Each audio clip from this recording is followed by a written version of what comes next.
चलिए, आज एक ऐसी कहानी की बात करते हैं जो सिर्फ एक पल में शुरू हुई और ख़त्म भी हो गई, लेकिन अपने पीछे छोड़ गई कुछ बहुत ही गहरे, बहुत ही ज़रूरी सवाल।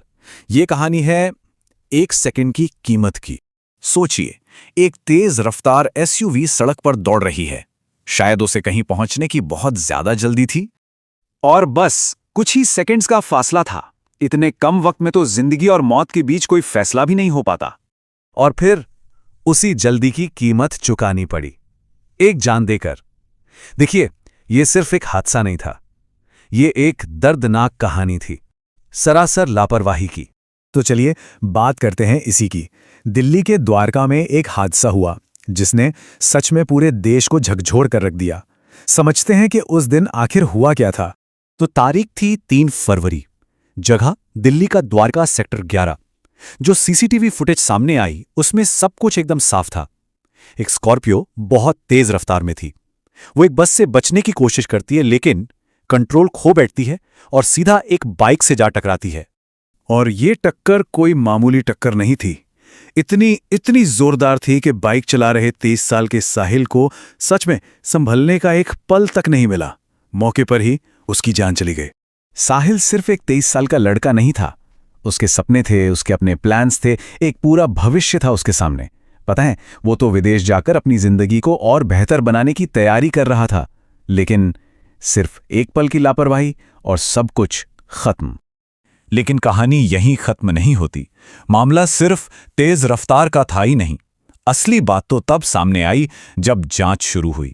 एक ऐसी सच्चाई जिसने इस पूरे मामले को एक बहुत बड़ी और गंभीर बहस में बदल दिया। तो सवाल यही है, क्या यह वाकई सिर्फ एक हादसा था? क्या इसे बस एक एक्सीडेंट कहकर भुला देना चाहिए, या इसके पीछे एक बहुत बड़ी, एक बहुत ही गंभीर लापरवाही छिपी हुई थी? और वो बड़ी लापरवाही थी नाबालिग ड्राइविंग। जांच में यह बात सामने आई कि जो एसयूवी चला रहा था वो असल में एक नाबालिग था। और बस यहीं से यह मामला सिर्फ एक रोड एक्सीडेंट नहीं रहा, यह बन गया क्रिमिनल नेग्लिजेंस, यानी आपराधिक लापरवाही का केस। तो पुलिस ने एक्शन लिया, और सिर्फ उस नाबालिग पर नहीं, उसके पिता पर भी केस दर्ज किया गया। क्यों? क्योंकि उन्होंने जानते बूझते हुए अपने नाबालिग बच्चे को गाड़ी चलाने दी। और इसी एक घटना ने पूरे देश में एक नई बहस छेड़ दी।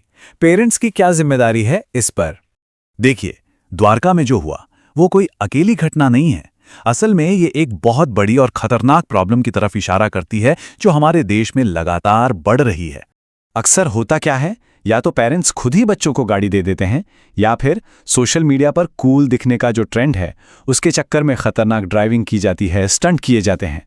लेकिन एक बात समझनी होगी, सड़क कोई स्टंट दिखाने की जगह नहीं है, सड़क जिम्मेदारी निभाने की जगह है। और हाँ, कानून इस बारे में बिल्कुल क्लियर है। अगर कोई नाबालिग गाड़ी चलाता पकड़ा जाए तो ये एक अपराध है, और इसके लिए सिर्फ वो बच्चा नहीं बल्कि उसके माता पिता भी उतने ही जिम्मेदार माने जाते हैं। इसमें जुर्माना भी है और जेल भी हो सकती है। तो मतलब साफ है, जब कोई स्टीयरिंग व्हील के पीछे बैठता है तो उसकी उम्र क्या है, इससे ज्यादा जरूरी ये है कि उसे अपनी जिम्मेदारी का एहसास है या नहीं। तो फिर सवाल वही है, इस बड़ी समस्या का हल क्या है? इसका जवाब किसी एक इंसान के पास नहीं है, ये हम सबकी एक साझा जिम्मेदारी है।